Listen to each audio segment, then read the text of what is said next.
like we had a crazy deal. I was at one point, bro, my first year I was paying like $500 in rent. What? Yeah, because it was like it was crazy it was work. crazy. No, but it's like now I'm at like 820, which is still cheap. You know what I'm saying? But Yeah. like, yeah. Yo,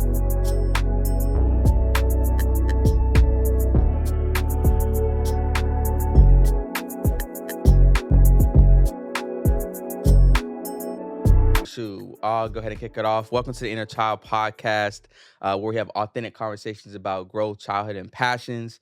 I'm JB. This is my co-host, OD. We got a very special episode today. I got my boy Andy here. Known each other for quite a minute from Jax, but I'll let you introduce yourself. So, Yeah. Andy. So I'm Andy Feliciano from Jacksonville, Florida. Known JB since driver's ed when we were like 15 years old. Facts. It's crazy. So yeah, I'm an artist, I'm a musician, but I also work in sports and entertainment. So I like to stay busy. I work in like every venue in New York. So so yeah, that's me. Yeah, so I wanted to have Andy on today just because I know you bring like a added value experience based off of your passions for music, arts, sports, fashion. Always got it on. But like, so growing up in Jax, like talk to me on, how was your upbringing? What was it like growing up in Duval? What were some of your motivations and what kind of inspired you, when growing up? I don't know. Jacksonville is calm, bro. I think for me, in a lot of ways, I was like very blessed, like with my family, to where, I didn't necessarily have a ton to worry about growing up. So it was just kind of, just like playing t-ball and, just shit like that. Like very facts, calm, facts. very relaxed. I had a lot of family around me. My grandparents were in town. My cousins were in town. I was always the youngest, so I was always around people that were like way older than me. Yeah. Like my oldest brother's like 16 years older than me, bro. So it's like I've always been around people who are mad older than me. So in that way, it kind of like, I guess, made me an older soul in some ways, because they influenced me a lot. So I'll say the things that inspired me in Jax. I don't know, like a lot of my friends, a lot of it I would say would really. I always wanted to make music. I always since like fourth grade, bro. Like I remember it was my friend Ali, and he was like the first person I ever met who was like, I want to be a rapper. You know what I'm saying? And then so I was like, oh man, like me too. Like at a certain point, like I wanted to write at that time. I want to do stuff like that. So we would like write little things in class. But then, it was something I was always kind of embarrassed of, or like people don't actually put things out, Right. So until I got to high school was when really I saw other people do it, putting things on SoundCloud. It's like 2015, 2016. So it was like kind of peak for all that. And then so yeah, I was just inspired by that, encouraged me to put things out. And then at that point, as soon as you stick your neck out, bro, whether you suck or not, bro, people are gonna gravitate to that. You know what I'm saying? So it's kind of people kind of just respect you sticking your neck out. So in some ways, more people approach me. I end up making some friends through music. That's how like coffins form, things like that. Yeah, I was just get through to that later. just through like, like a club at school where we would all link up, and then that kind of formed naturally. It all comes from like a mutual respect, and like I said, like sticking your neck out. That's really what it's all about. You mentioned, you being the youngest of siblings, cousins, what have you. Do you feel like that helped you to mature faster, or were you always like mature around like your friends and your peers, your age group, sports, what have you? Was that solely due to, you always having older people around you? Yeah, no, I mean 100%. I mean, for me, it's like, I mean, my parents also had me like late, bro. Like my parents had me at like 39, so it was just like they had 35. You know what I'm saying? Like they had me older too. So then I had my siblings. My closest sibling to me is like 7 years older than me. So it's not like huge, but it's still an age difference.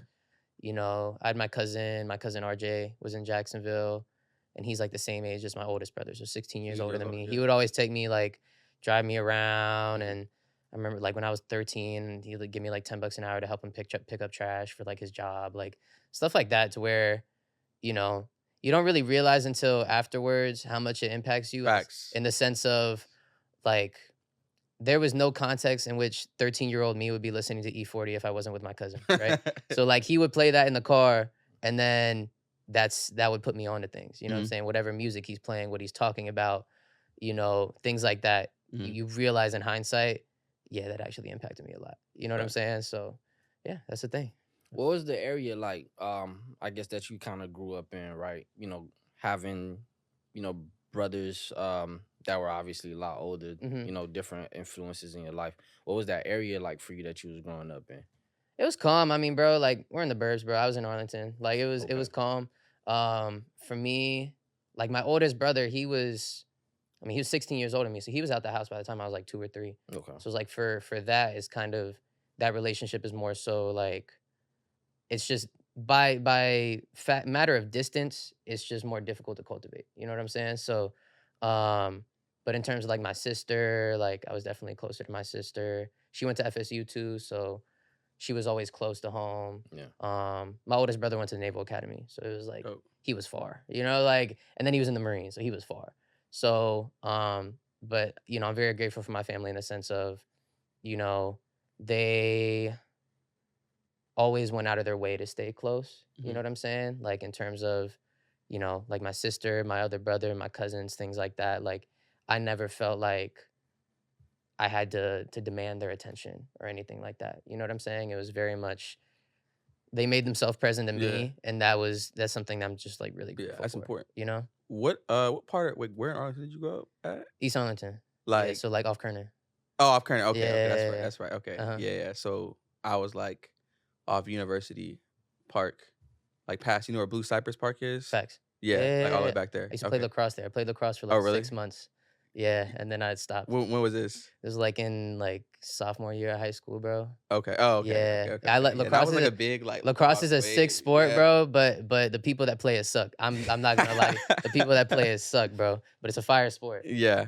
Yeah. Okay. So fun fact. So me and Andy, we went to rival high schools. I went to Paxton, he went to Stanton. So how did your high school like experience kind of shape certain ideology, shape who you were like going into like your next phase of life, if you will, going into college and Yeah. then so forth. Like how did your high school experience transition you Yeah. further? So I'd say, I mean, look, like Stanton it's a magnet school. It's competitive. You Yeah. know, I was in honors. I was not in IB. I had no interest in being in IB. Yeah, facts. Because it's OD. Like it's just I don't know like if it was worth it either. yeah, you know, like it's program. it's Yeah. it's a lot. It's a lot of work, and like even like my one of my best friend Hammer, like he was in Yeah. IB, bro. Extremely intelligent. The Uh-huh. man is extremely smart. Yeah. He couldn't do the IB shit, bro. It's Yeah. just too much. You know what I'm saying? So Yeah. it's like for me, I was still able to balance. Like if I was in a more accelerated program or whatever, bro, I don't think I would have had time to like open FL Studio and record and try to learn how Yeah. to make beats and do all these things and like maintain a life. And that was something that my parents really emphasized a lot was like, we still want you to enjoy your high school experience. Like we don't want you to just do this work and then Yeah. get into Harvard and be miserable. Like be cool if you got into Harvard, you know what I'm saying? Yeah. But like Yeah. also you're never doing this again. Like these 4 years you're never doing again. Like, Facts. they always emphasize to me like enjoy yourself, right? So Mm-hmm. I would say, you know, but in that way, like it was academically rigorous. I learned a lot of things. I was very in terms of formulating like my study habits, it was very Mhm. good for me. It made college a lot easier. Facts.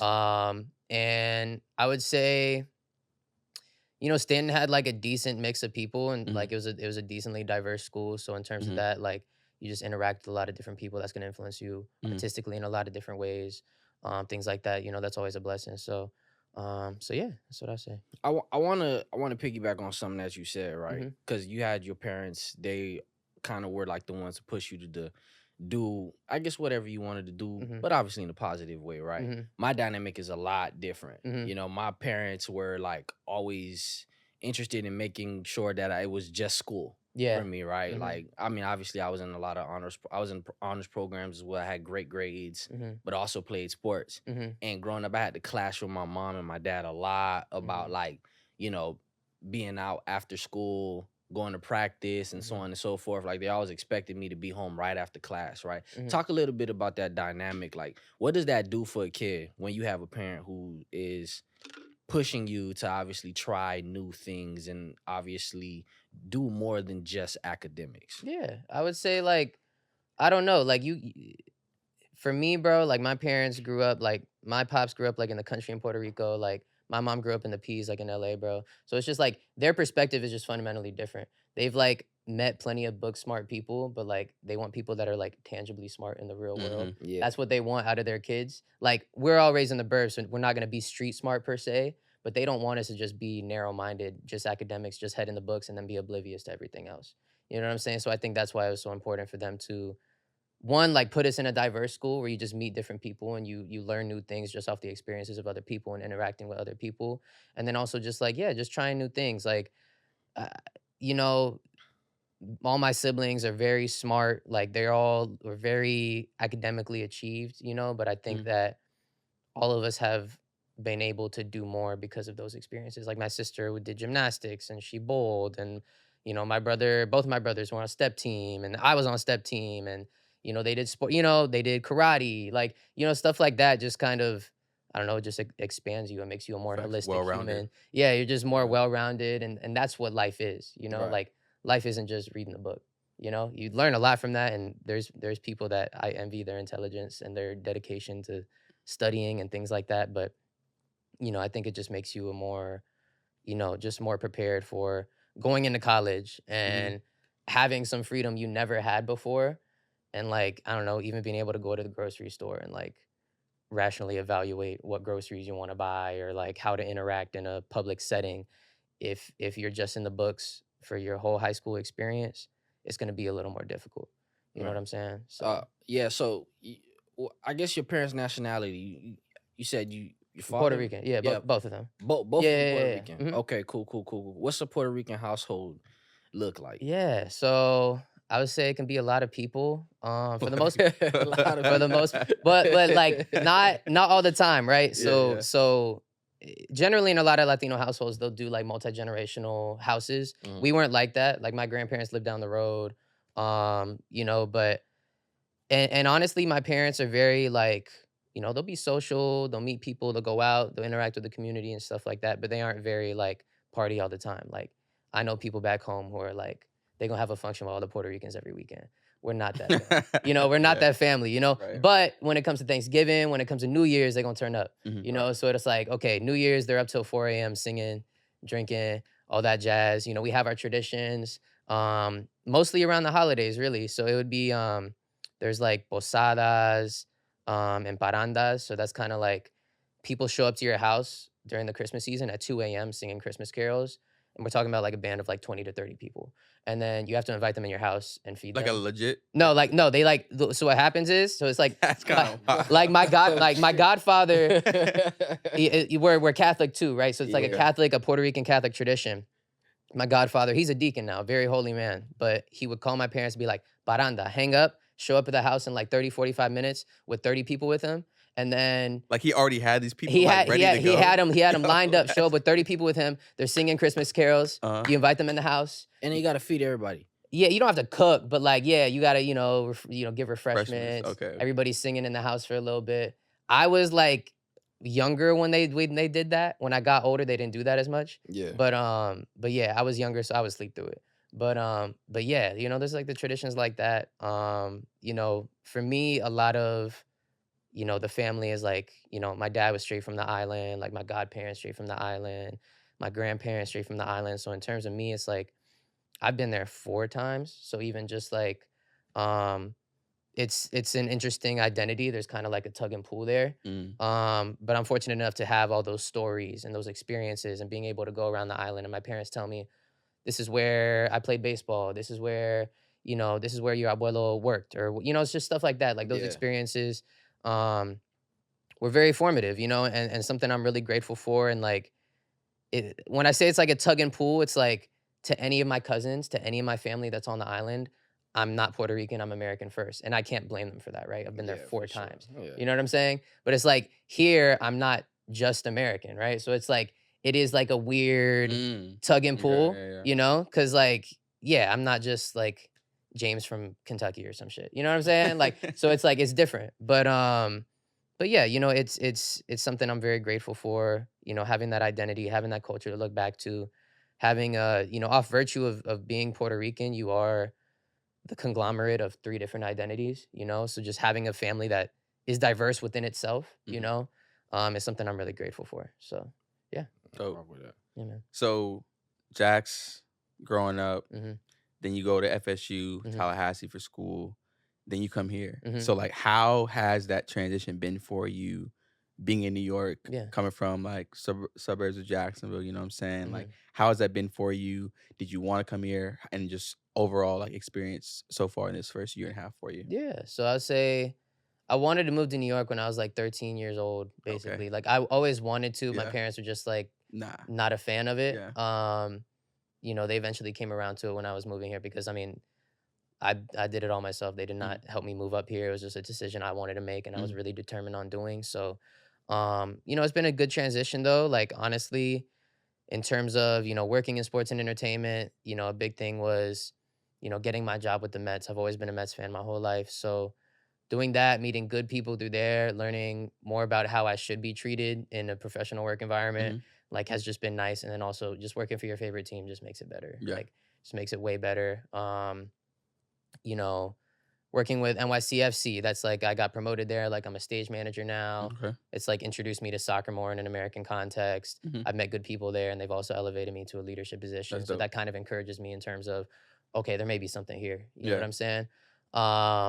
You know, that's more the tangible, like the work stuff though. Mhm. But that is, you know, I got bills to pay. I'm doing that a lot. Yeah. But in terms of everything else, like transportation, you kind of like form your mental map Mhm. slowly but surely. So I would say after about 6 to 8 months, I had a decent map of where I needed to go, you know, the things I needed to do to get to where I need to be. Um, you know, in terms of, you know, my roommates are great. They've helped me introduce me to, you know, to cool people. Music's been great. There's like, I made a very concerted effort before moving here in terms of like posting on TikTok Mhm. to meet people up here, right? Right. So it's like, you know, the sticking your neck out part, right? In terms Mhm. of really trying to be present and making sure that people see you.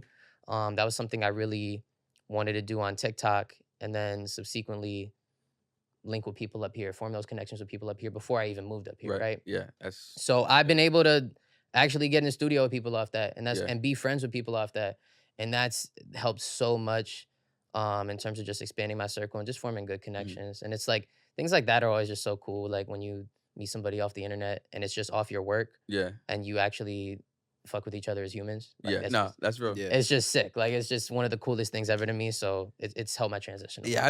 I'd say to that, my Oh, fault. go ahead, go ahead, go I ahead. say to that, like, we have like, so the people that we bring on the show, like basically everybody's a transplant. Like nobody's like really from here. So I kind of asked Yeah. that question a Mhm. lot of, you know, how has that transition been from, you know, where you moved from to New York. But you touched on something very solid there about kind of putting yourself out there, sticking your neck out. And I think that's something that I definitely have, you know, worked on over the Mhm. past, I'd say, year. That's something I think OD's really good at himself, is putting yourself in spaces to where, you know, okay, well, I want to do this, or I want to, you know, be in the know over this or that. And the only way you're going to do that is if you stick your neck out for that. So for you to even do that before you got here is very solid, because when I came to New York, I thought, you know, I was going to get here and then figure stuff out. But I got here and everything was like, whoa, like everything was going a million miles an hour. And I'm trying to adjust to, like you said, transportation, where to go, how to do that, to where I could even focus on, you know, that next step of sticking my neck out for, you know, something of like in this realm or this magnitude of, you know, making connections, meeting new people. So no, that's very solid. Yeah, no, for sure. For me, I mean, you know, just trying to put myself in different spaces, it for me only comes a little bit easier than most because I used to come to New York a lot. You know, like similar to you, I had already known since I probably was a kid that at some point in my life I was going to come live in the Mecca. Like I knew I was going to live in the Apple at some point in my life, and it just ended up happening 2 years after college. But yeah, I had already gotten comfortable with, you know, making my way around, catching the bus, getting on the train, being in the city, jumping back down to Brooklyn, you know what I'm saying? To the point where it was just like, okay, well, I'm here now. It's something I always wanted to do. I've been comfortable in this space. So for me, I just was like, all right, what's next? You know what I'm saying? I got the crib set up, everything set up. I'm trying to network. I'm trying to find myself another job. I'm trying to find myself a new group of friends. I'm trying to find myself in creative spaces that's going to allow me to obviously be the best version of myself. So, you know, it was a smooth transition to me. But what I wanted to get into with you was about music, because, you know, that was one of the first things you said was a big influence on you. You mentioned that, you know, you were like 13 listening to E40 because you had an older brother. But you also said before that you were already interested in music by like 4th grade. You knew that was something that you loved. Like, what were like your biggest influences at 4th grade? Like, who were you listening to? What's the style of music you listen to? And before I let you go on that, the only reason why I asked this is when I was a kid, no bullshit, I was listening to pop and techno music before I even jumped in. Really? I swear on my life.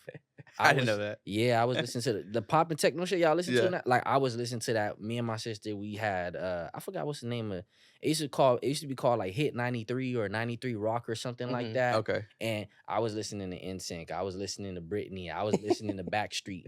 Yeah. Before I even got into hip hop, you know what I'm saying? And now I'm just like a big R&B guy, you know what I'm saying? I don't do music, but like how was that for you growing up? Yeah, so I say like, look, so my mom played like Christian radio, but then my pops would play more like Spanish music, so a lot more like salsa, merengue, stuff like that.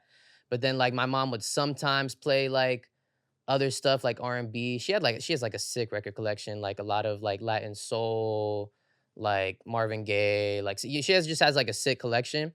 But any of the cool shit I listened to growing up, like when I'm in 4th grade, was through my uncle. So my uncle moved to Florida when I was like 3, and he lived with us for like a year or 2, right? And then so like we're mad close, but like yeah, he would just take me, we ride.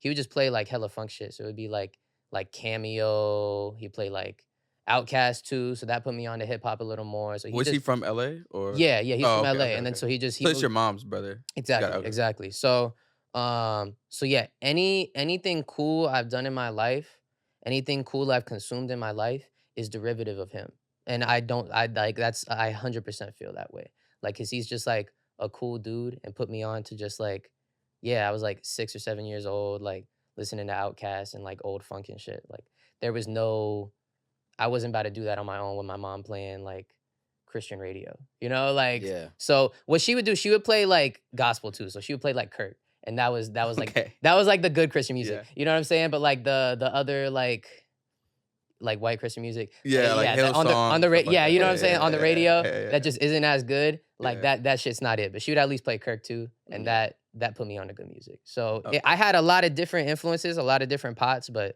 my uncle was really like the one who I would say influenced me heavy. Nah, you had a very well-rounded like catalog of music that was like circulating around you. So when did you make your first project, like fully flushed? You put it out, and how was that process like? Full project, I want to say, how old was I? I want to say I was just doing singles until I was like 18 or 19. I didn't put out a full project in high school, I don't think. Oh, you didn't? Okay. I don't think I put on like a full album or nothing, no. Because I think I really did my first EP when I was 18 or 19. So I was like just getting into college. Before that, it was just a lot of singles. And then like Coffin stuff. So it wasn't like my own project, right? It was a group, okay. It would be like with the group. And then so like that process is going to be different. But in terms of my own thing, yeah, I mean, I was probably 19. I put out my first EP. It was called Transit. And it was a good process. I mean, for me, you know, it was my first year at FSU. I had one roommate, and he was a lot older than me. And like, I would like record and stuff and whatever. I'd be loud, and then he would like play Nyan Cat really loud to try to get me to stop recording and shit. Like, it was fucking annoying. He's like 30 years old doing shit like that. But the process was good. I mean, for me, bro, I've always liked to do things myself as much as possible. So in terms of recording myself, mixing myself, mastering myself, obviously the differing results, because I didn't know what the fuck I was doing back then. But yeah, you know, like that process was very much, I didn't have a lot of connections with producers at the time. I'm using YouTube beats. I'm writing, you know, at one point I'd like to punch in more, but I'm writing mostly. Topically speaking, a lot of it was really about moving to Tallahassee, going to college, the relationship I was leaving behind, you know, stuff like that. Which I don't regret at all. Like, I can't listen to my old music though. Like, I literally can't. It just makes me cringe. But you know what I'm saying? Like, it was still, at the time, it's something I needed to get off my chest. You know, it was something that helped me a lot in terms of, yeah, like getting over a breakup and acclimating to this transition to college.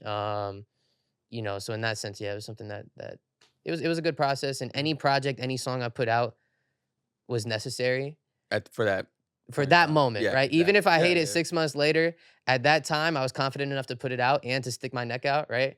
And yeah, like there's value in that, And so going back, to the high school, like talk about your group Coffin. How was that like working with other people? What was your role in the group? And then how did that kind of shape and mold you as you kind of matriculated on through like your music journey? Yeah. So I would say, we really met through, like, I would be on step team, and then Hammer was like, that's like my best friend. He would come into the lunchroom and we would just chop it up, just like talk rap shit and like sometimes freestyle. And then over time, AJ came in, Josh came in, and then Elvis came in, because we would just hang out at a club. We just like made a music production club. And we just had one teacher who was just mad cool. Like, he was like a Wiccan, like he was like kind of a witch, but he just really liked Kendrick. And he would just let us record and say whatever the fuck we wanted. So it was just kind of like, said he was a witch? yeah, he was like a Wiccan, bro. Like, he was like a Wiccan. Like, it was like, but he was mad cool. It was like he was just pagan. Like, he was just pagan. So it was just like, yeah. But I'm confused right now. Yeah. It's like, but he wasn't like casting spells on us or shit. Like, he was just pagan. And then but he was mad chill. Would let us record, say whatever we wanted, record whatever we wanted. Like, sometimes we had people in the club saying wild shit. And it was crazy to think a teacher was right there. Yeah. But yeah, so that's really how we got closer. That would be like after school, like once a week. We're kind of making tracks that way, but a lot of it was, like, I had the car, so if they want to record at my house, I'm picking folks up. If they want to record at somebody else's house, I'm picking folks up. I'm also, at that time, I'm mixing and mastering everything, on top of producing some of the songs, on top of, rapping in all of them, stuff like that. So I was very involved in the process, but like, the guys are all very talented. And I think for me, like, yeah, that's just very, like, my high school experience was very much defined by like my times with them. And like, all 5 of us together went through a lot together. We did a lot together. Some of the best, like, highest highs I've ever had in my life was with them, on stage with them, and just like, yeah, experiencing life with them. And that's something that like I'm just mad grateful for, and I'm always gonna be grateful for. That's what's up. Y'all still make music now together, or? Nah, we haven't. I mean, honestly, since college, bro, like, it just makes it tough. It's just a distance thing, bro. Like, if you really not, like, I think at a certain point too, it just became more difficult to like work as a group because of the distance. Yeah. I'm in Tallahassee. Hammer moves out of the city. Everybody else is in Jax. I know Elvis is in Tallahassee too. Just becomes more difficult to just like do things when you're not like, hey, pull up. Yeah, facts. Let's knock some songs out. Yeah. Just if I'm just like texting something to somebody, they could be like, I don't want to do this right now. That's real. So it just makes it a lot more difficult. But regardless, like, those are all my brothers for life. For sure. Always. For sure. Yeah. You in New York right now, obviously. With this New York. Pretty big music city. You know what I'm saying? What are you doing right now as far as, music, producing, so on and so forth, to kind of push yourself into the space a little bit more? Yeah, so I'd say, for me, I think my relationship with music has changed a little bit since moving here. I still like to show face. I still like to do things like that. I've mostly been producing since I've been up here. I haven't really been writing as much. I am finishing a project right now, but I don't record as much as I used to. I really don't. I mostly produce. A lot of the time, I just like getting in the studio with my friends, bro, because I think I've met a lot of cool people, and I've been able to be a part of a lot of work that I'm really proud of since I've been here, and that's in a year and a half. But for me, I think when I was in college and when I was in high school, it was like I was very enamored with like the chase of it all, and it's something I've talked to other artists, about here, is just kind of like, you set these expectations for yourself, and it's good that you set these expectations for yourself, right? But there is kind of like inevitable disappointment, and also you become so attached to the forms of validation that we're conditioned to literally feed off of, that literally give us little dopamine rushes every time we get a like, every time we get a comment, every time we get something like that. And at a certain point, that shit would fuck with me bad. Like, oh, like, in college or some shit. Oh man, I didn't get 250 likes on this. What the fuck? I'm falling off. Nobody gives a shit. You know what I'm saying? And it's just like, that's no way to live. Like, that's really no way to live at all. Life is a lot bigger than that. And that's why I say, like, when people ask me what I'm doing with music now, it's like I'm still producing songs for people. Like I was literally mixing my project yesterday. I'm still doing things, and I do this every day. Like it's not, and that's not gonna change, Right. like ever. It's something I have to do every day. It's how I find my peace. It's how I relax. You know, it's how I come home from work and I have something to look forward to, right? But in terms of, you know, getting enamored with that chase as I was, it's something I've had to detach from a little bit because I didn't like what it did to my head. Yeah. You know? So with that though, like one of our points on the show is about growth. So at Mhm. what point was that growth in realizing, okay, maybe I don't want to be um as much, I guess, of a like writing and being like Mhm. out front, face out, being Mhm. an artist, opposed to I'm gonna still produce, make beats, Yeah. what have you, work with other artists. Mhm. When did that kind of all go through your mind and you kind of like put that to paper, if Yeah, you so will? I would say it's more of a gradual thing, and I think it started from a place where I was just kind of down. So I'd say like my junior, senior year of college, like I was just Okay. kind of like going through it a little bit. Yeah. And then so I think it started there where I just like didn't want to show face. Like Mm-hmm. I was just more like self-conscious or like embarrassed and things like that. And like, yeah, when you're an artist, you have to have the utmost confidence in yourself. Mm-hmm. You have to be kind of prideful. And fundamentally being an artist is a devotion to your ego, right? Like above all else, you have to be really devoted to thinking you're the one, right? And that's great. You know, like I admire that confidence. That's what makes us look up to people. That's what makes us look up to artists. You know what I'm saying? But I didn't have it those 2 years, right? Mm-hmm. And so at that time though, it made me a lot better producer because that's really what I was doing. Yeah. And then so at that point, I'm like, okay, I still want to do music. Let me just send these beats out. Let me see where they go. And then like I start working with people that I respect. I start working with with people that one I respect, whose music I like, and then also have like a little buzz. You know what I'm Mhm. saying? And I'm like, okay, there might be something here. And then so it was more of like a gradual process of, okay, maybe there's something here, and like I'm still gonna record, I'm still gonna put out raps and things like that, because ultimately that was really my first love, really. I was like since I was 9 years old. But it was more so like tangibly speaking, there's something here, and there's like those little bits of validation. Oh, this artist on this song. Oh, this demo's hard. Yeah. Oh, he's gonna put this out. Oh, I'm posting on TikTok. This is doing pretty okay. Like people are actually rocking with these. I'm meeting people through this. Mhm. Those little bits of validation. It was like, okay, let me focus a little more on this and really focus on getting better at this.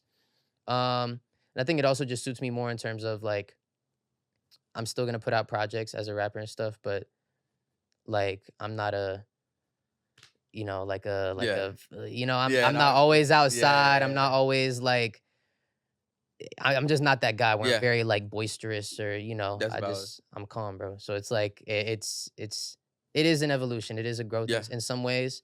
Yeah, but it's all been good. It's all for a reason. That's you know? good. Yeah, no, for sure. I want to try to word this correctly because Ari Lennox, who Mhm. obviously a singer, Mhm. recently said that she was gonna like delete all her social media channels Mhm. because similar to what you're saying, like that level of validation, and especially for her level of Mhm. artistry, she's getting a lot of I'm gonna call them haters, right? Yeah. People that always got something negative to Yeah. say. That's not obviously feeding into the love for the music that she's trying to put out, Mhm. right? And I was having a conversation with one of my homies the other day, like, damn, like social media is a really big thing Mhm. for how an artist is able to not only market themselves but market the product that they're putting out. Mhm. You know what I'm saying? And you're in a space where like you realize that was something that wasn't necessarily something that you liked Mhm. because the kind of feedback I guess you wanted, I'm gonna say, disappointed you Mhm. a bit.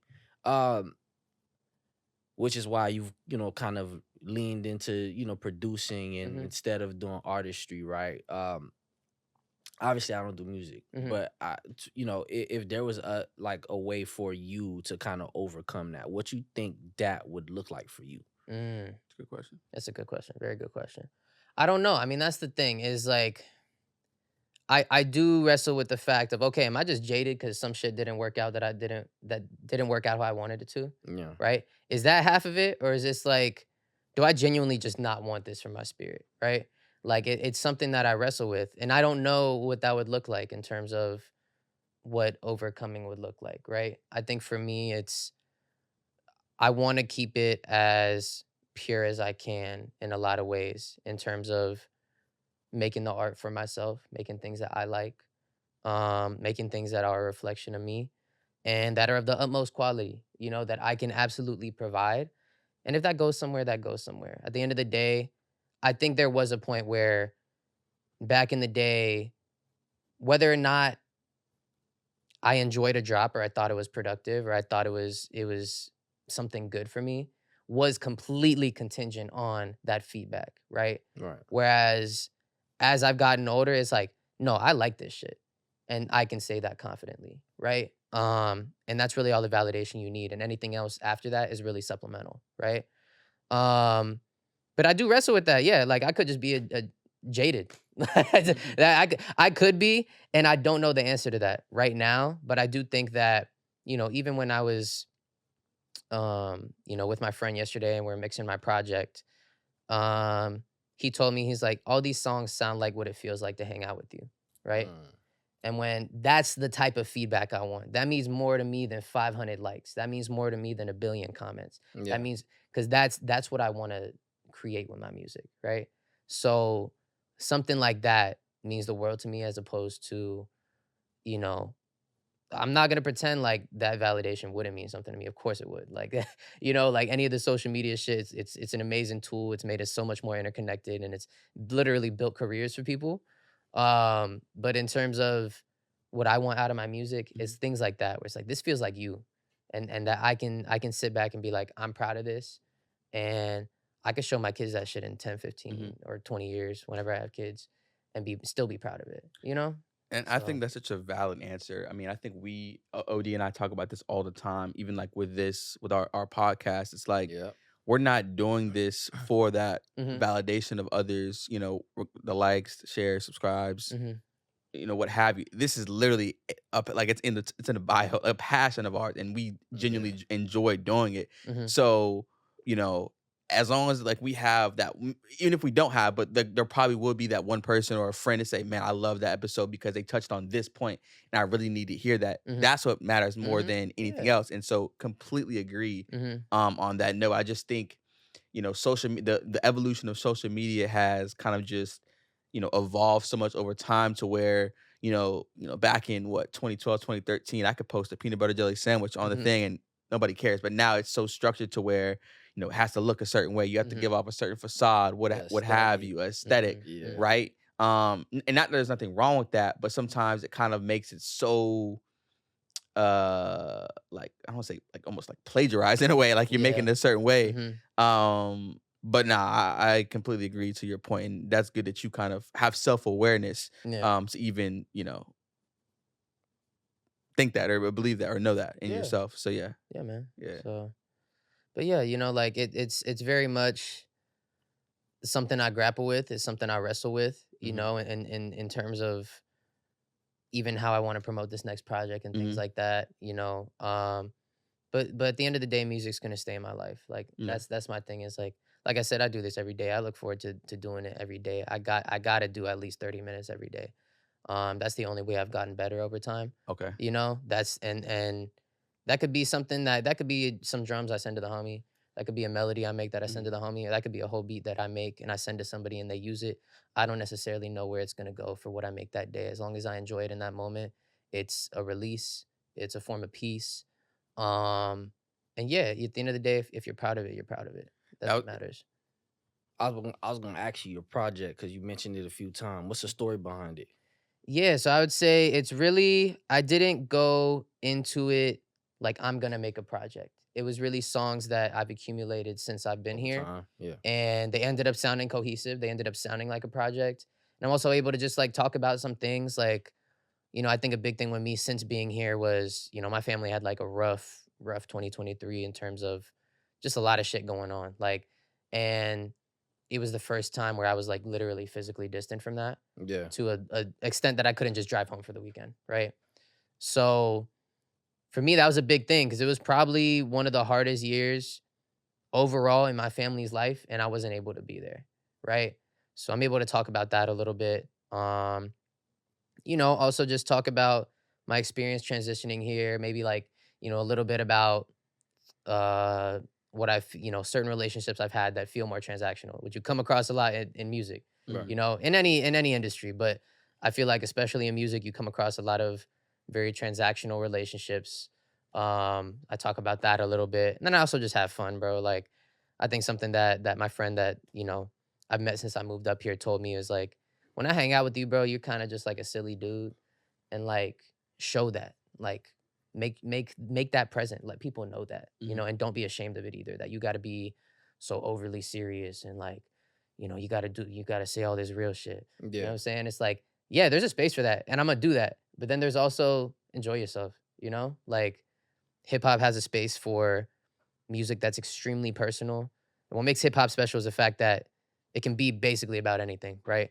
It can be extremely personal, but fundamentally it started off as party music. Yeah. You know what I'm saying? So have fun too, Where can people find your music at, your Instagram, TikTok, and if they want to get some beats from you too? Yeah, so I would say my Instagram is at Andresian00. Mostly what I use is my TikTok as well. On Spotify it's just Andresian. There's an accent on the E. Yeah, if you want to get some beats, honestly, I just send out emails to people. If you want some beats though, just hit me up on Instagram. I'll send them out. I don't really text like that. If I like your music, I like your music. I'm good to work together, and we just split the pie. So, yeah, just leave it like that. We'll get your handles on the screen. Yeah, for sure, for sure. There we go. We can't see him right now, but we'll get him on the screen for you, bro. You kind of mentioned this already, saying that you minimum 30 minutes a day, making beats and what have you. How else do you kind of balance, work, whether you're running from City Field to the Garden? How do you manage all that and then also balance like your passions on a daily or weekly basis? Yeah, so I'd say, the thing with working in sports and entertainment, at least where I'm at right now, it can be unpredictable, but it can be like kind of flexible. And most of my schedules, like I get a month in advance. So it's kind of like I'm able to at least block time. If I have to sit down and block my time out, but I have some free time here. Let me really do something. Yeah. Okay. I do Muay Thai too, so like that's like a big thing I have to like incorporate into my schedule. But like, essentially any free time I have that I don't have to be like a well-adjusted human and like cook and do laundry and clean and and like do other stuff, I'm probably gonna be in my room, probably gonna be making some beats, or at the homie studio making some beats and just chopping it up, kicking it with them. So yeah, like it's really like I said, it's kind of like a decompression thing. Yeah. So especially if I come home from work and I was not fucking having it that day, bro, that's the best thing I could come home to, So, and for me, I'm at a point where it's like, I used to be so like nitty gritty with shit. Like when I was 16, 17, just cause I didn't know, frankly, I used to be so nitty gritty with going into like these little details, that I didn't really need to get into, that aren't an instrumental part of making music. Now I know that I overcomplicated it a lot. Okay. So if I have 30 minutes, it can actually be like a lot more productive 30 minutes, and I can do something that would have took me 3 hours back in the day. Right. So, it's also bears more fruits now, even if I have limited time, Solid. So no, that's good though. That's good. No, that's pretty cool. So this is my favorite part right here. So JB was telling me you a fashion guy. You know what I'm saying? I know this shit. You feel me? I was looking at the jeans. I'm like, damn, crazy crease in the middle. Feel me? It's dope stuff. It's dope stuff. But obviously, like, yeah, we living in New York, big fashion world here. Like, what's that journey been like for you moving to New York, catching style and so on and so forth? It's hard, man. It's supposed to be spending bread on clothes up here, bro. Yeah, so it's everything like costs money, man. Bro, I'd be at the thrift store. I ain't even gonna hold you. I'd be at L Train or whatever. Okay, and kind of I make it work. You know what I'm saying? Like this shirt from L Train. This is from the Goodwill outlet. The shit that does it by the pound. Yeah. There's one out in Queens. So I got this. I got some like nice wool pants. I got a t-shirt and I got something else for like $12. Okay. Right. But when you go there, it's like mad competitive. You're like fighting with a bunch of aunties and like Depop guys. So it's like, and they all get first dibs, but they have like contraptions where they like fill, like they take all the clothes in the bins and fill it up with these bags that they got wrapped around their waist. It's mad competitive, but you get crazy deals What there. the hell? Yeah, and you find shit that nobody else has, but it's just like a competitive shopping experience. So yeah, I got these at the thrift too. And then I got the, the Croc Wallies. You feel me? That's So crazy. you feel me? This boy So, got swag, you feel bro. me? So I had to, for me, bro, like, I don't know. I'm frugal. So like, Yeah. I try to make it work as much as I can on as little as I can. And I think a big thing for me too. Put them joints on the screen again. No, those. Yo, that's hard, bro. That's You mad feel me? crazy. So I think a big thing for me too is like, yeah, just like having shit other people doesn't have. Cause like, yeah, it may Yeah. not be like some fancy designer shit that's like hot on Instagram, but it's like, I know you don't have this. You know what I'm saying? Like, feel it. I can be content with that. I spent $5 on this and I know you don't have it. So it's like, that's kind of sick to me. You know what I'm saying? But like, where did this come from? Like growing up, because you, like I said, I've known you since what 2015, 2016, and you've always had it on. And like, so fun fact, like we met in driver's ed back in like sophomore year of high school, and he had on some ASIC Joe Light 3s we talked about the other day. And from then, you're the first person I ever seen with ASICs on. And so like, you've always had like a certain thing that nobody's had, I feel like. Yeah. So where did that like come from? At what point in life? I used to watch hella sneaker videos, bro, on YouTube. Okay. So like back then, I got that from Sneakerhead in the Bay. That was like that was a YouTuber I used to watch in like 2015, 2016, bro. He had the Gel Light 3s, like the wheat joints that I had. He's the one that put me onto that. I used to watch like Bullet RC, Tony D2 Wild, Hess Kicks. Like, I was just hella into sneakers. And like any money that I got in high school, I was spending on shoes. Yeah. So like that was my thing. It kind of like got me into it, where it was like shoes first. And then I started going to the thrift store, and then like, yeah, you just find unique things there. So you kind of, and then I just bought hella Supreme in high school too. Like I would just be, you on a Supreme? Yeah, I would be in class. I would be in class buying hella Supreme, bro. So like that was my thing. Like, yeah, I still got a lot of it too, but I'm gonna wait like 5 years and then start wearing it again. Cause then I can say that shit's vintage. I was gonna say, yeah, Supreme kind of like, I feel like fell off a little bit. I mean, unless because in high school, like that time, like there would be a drop, and I remember like folks being in class, not even if they wanted to actually wear it, they wanted to just buy it or resell it. Yeah, you know what I'm saying? Yeah. My homie bought a snowboard and it just stayed in the house. Like he never resold No, it. literally. I just like, bro, what the fuck you wasted all your damn money on that? Literally. Nah, so that makes sense though. Yeah, because back then, like the shit would sell out. Like I'd be in English class, and if I wasn't on the drop at 11 a.m., that shit would sell out in 10 seconds, bro. It's over with. Yeah. Yeah, but like now, you could go on there and you could buy a t-shirt now. Not all their shit does not sell out like that no more. Yeah. So and being that you live in New York, the Supreme store is right up the block. Dead ass. Yeah. You know what I'm saying? Yeah. I remember like I used to go so crazy for Supreme, and then I came to New York one day and I just went on like a whole Supreme shopping spree, and I just was like, bro, I'm never fucking shopping online again for Supreme. But it was pointless, you know what I'm saying? My intro into like style, obviously, come from my uncle and stuff like that. I done spoke about this from previous episodes. You started off with shoes. I started off with like shirts. I was doing like Ralph Lauren, Polo, so on and so forth. But now that I'm thinking about Polo, you know this what's this OKC player name? Jalen Williams? Jalen Williams, yeah. He's wearing South Pole. He wore a South Pole jacket. He's bringing that back? I don't know, but if he does, I'm hopping on the train. Cause no cap. Before Ralph Lauren Polo, it was JCPenney South Pole for me. My brother had hella South Pole. Man, I used to go crazy on the South Pole. I had white stripes. I used to get the big t-shirt. But South Pole it was a pretty cool brand. You know what I'm saying? I don't know why a lot of people don't like it. I mean, it's not hot. You know what I'm saying? But yeah, I see he bringing out the South Pole. It's about to be something I go ahead and do. Yeah. You know what I'm saying? Yeah, facts. So, yeah, man. Love it. I think for me, outside of like Polo, because Polo definitely was big, it was like Rockaware or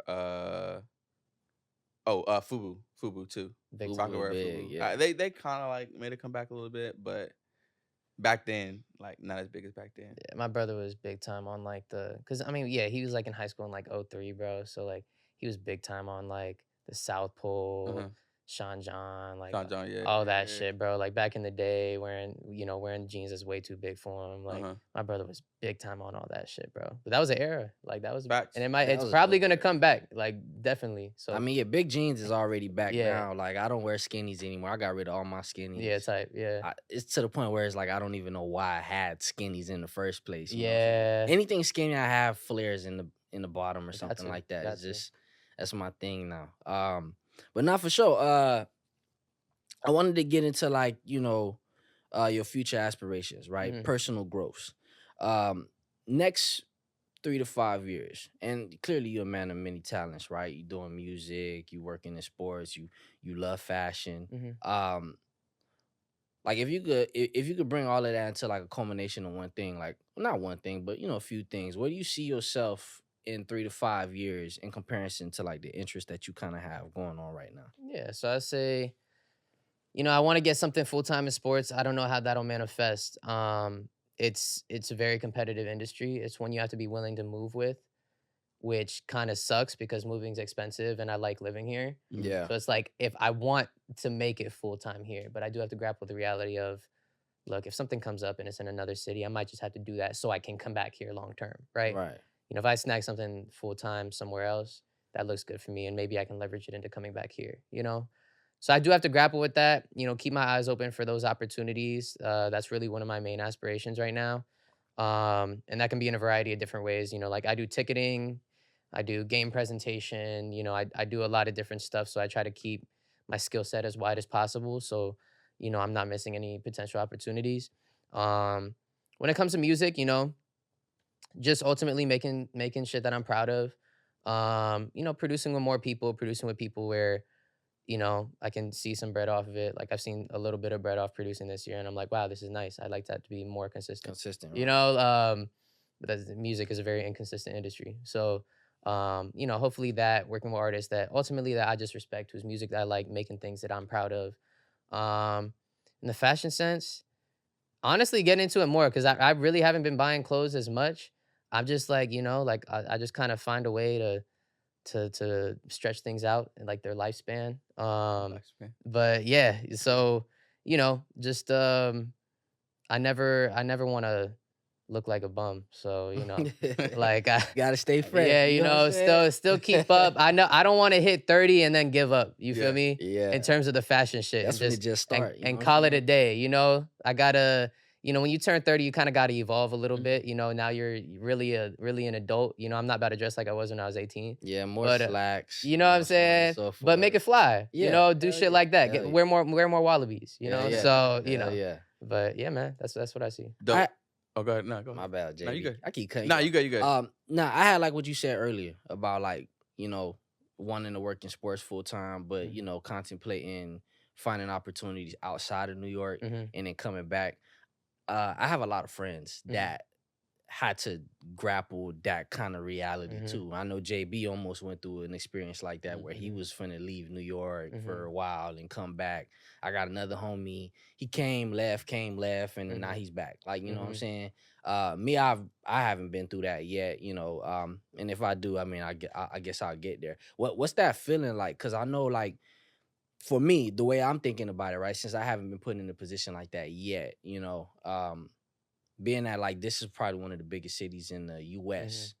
And when you make it here, you have these big ass dreams and you want to just do so well for yourself. And it's just, not to say you're not doing well, but it sometimes become a reality check. Like, oh shit, maybe I need to be a little bit more patient. And go somewhere else, lay low, get it together, come right back around. Like, what's that feeling like when you're kind of like realizing like, wait, I might need to like take a couple, not couple steps back, but I might need to pivot in another direction. Yeah. Right. Change my location for a bit to come back and, become bigger than what I, actually wanted. You know what I'm saying? Yeah. So, I mean, I think for me, I worked with the Jaguars in the 2022 season, and my boss there is from here, and kind of like me, didn't really get a degree related to sports management or to anything like that. He got his degree in communications, but he had to grind it out for 2 years. So for me, I'm not at 2 years yet, but when I hit 2 years, I'm really gonna have to start thinking about it, right? Yeah. At least entertaining the opportunities more, and really, sticking my neck out to get there, because like I don't want to reach that point where, yeah, I'm like 28 and I have all the same jobs I have now. Like, it's not what I'm trying to do. Like, I know that I have, I've received like praise for my jobs. I know that I do good work, and I'm confident that I do good work. But it's like, there's a certain point where when you work for a corporation, they kind of just want somebody that does good work, but they don't necessarily want to promote them. Pay 'em. And you're kind of in that limbo. And I would hate to be that guy. You know what I'm saying? So that's something that I have to grapple with. And somebody else I worked with at the Jaguars, his journey was, this is the thing, this shit is fucking expensive. So like, I can't even imagine doing this. But I think within a year and a half, he's with the Jags. While he was with the Jags, I think last week this season, had to move to Seattle, got a job with the Mariners. Then he had to move, he was in Minnesota or some shit. I think he got a job with the Vikings or something. And then he was in Houston working for NRG Stadium. We're talking all within a year and a half. Yeah. And like, he got a good fucking job at NRG Stadium. But I'm like, how much did that cost, bro? Like, for me, it's just like, it cost me bread to move up here in the first place. And I'm at a point now where it's like, I got that back and some, and like, I'm good. I don't got to worry as much about, like being extremely frugal. But it's just like, fuck, like, do I want to spend however many racks now to move to Green Bay? Or like, you know what I'm saying? Like, or to move to Sacramento, or and have nobody there. You know what I'm saying? Because that's a big thing for me too. Realistically speaking, if I'm gonna engage opportunities somewhere else, it's gonna be in LA because I have family there. Right? I got uncles there, so it's like, okay, I know that I have that at least, because I have like distant cousins up here, but like not really any family, but I'm still close to home. Still a 2-hour flight. You know what I'm saying? Right. But I'm not about to be in the bumfuck middle of nowhere where I don't know anybody, bro. Like, and I mean, I guess you kind of have to weigh your priorities at that point. If I want this career that bad, that might be something I have to be willing to do. Maybe I have to be willing to be alone a little bit to get that growth, right? But as of right now, it's something that's tough for me to imagine, if I were to engage anywhere else, like I said, it would have to be in LA, because at least I got family there, Yeah, 100. So, I like that. Yeah, man. What's one major lesson that you've learned in your journey, whether it's music and personal life, that you've kind of just learned and grown from, that, like, if you could share with somebody else, what would that be, that one lesson? I would say, for music, it's kind of what I was touching on, like, with the chase of it all. Mm-hmm. Having ambition, having drive, doing your work every day. Mm-hmm. That's all very important. That's all something that I encourage, like, those good habits, bro. Like, wake up early, fucking work out, go do what you love for 30 minutes a day. Please, like, please fucking do that, but, give yourself some grace here and there. Don't get enamored with everybody else's validation. Mm-hmm. It matters to a certain extent. You gotta appease the right people if you want to get up in this world. That's a fact of the matter. Yeah. But give yourself some grace. And yeah, I don't know. Don't get enamored with the chase of it all. It's kind of just like, it's like a high that you feel like you're almost never gonna reach. Yeah. It's almost insatiable, right? So finding contentment in those little wins. And I ain't even going like y'all seen that the John Cena shit with Kai Cenat, where he was like, earn the sunset. Like I'm gonna steal that from him, because that's actually one of the most beautiful things I've seen, where it's like, sit back every day and evaluate your day individually and be like, did I earn this right now? What did I do today individually? Yeah, that was a bar. That was know what I'm saying? So I stole that from John Cena, but it's a bar. So. Got these plaid suits on now. Yeah. Not wearing hats and headbands around his arm. Like, just dropping gems, John Cena, man. So now for sure, being that this the InnerChild Podcast, we talk about the childhood, passions, growth, so on and so forth, right? Kind of brings us to kind of like, closing. What's your piece of advice to somebody when it comes to tapping into that inner child? Like, if I'm struggling to tap into that inner child, right? I'm trying to figure out my passion. I don't know if it's music. I don't know if it's fashion. I don't know if it's sports. I don't know if it's all three. You know what I'm saying? How do I tap into that inner child? I say, like, very fortunate for us, bro. Like, it's not like our parents where, I don't know, you have to go to the library to be nostalgic. Like, we just have the internet. So it's like, I don't know. For me, working in sports is a very inner child thing to me, right? Because like, I grew up loving sports. I grew up being a Mets fan. This is like, if you told 7-year-old me that I'd see like Francisco Lindor hit a grand slam to take us to the NLCS, that would like blow my fucking mind. You know what I'm saying? So I guess being unashamed and chasing those passions and being willing to read about it and do the research. Because I think a lot of the times too, we remember things with rose-tinted glasses. So you could be like, oh man, like this thing was so cool back in the day. And, you know, I really want to get a full understanding of it since you're an adult now. Because as a kid, you didn't, right? So we have the resources at our disposal to really look back and evaluate the things that we loved as a kid. And those could be things that we may be alienated from now because we're adults and it's all rose tinted glasses, or it could be something that we love even more and that we maybe even want to add to and expand on and contribute to. So I say, yeah, like do that. This is like the most this is the information age. You know what I'm saying? Yeah. So we have more at our disposal than anybody preceding us, and it's something to take advantage of.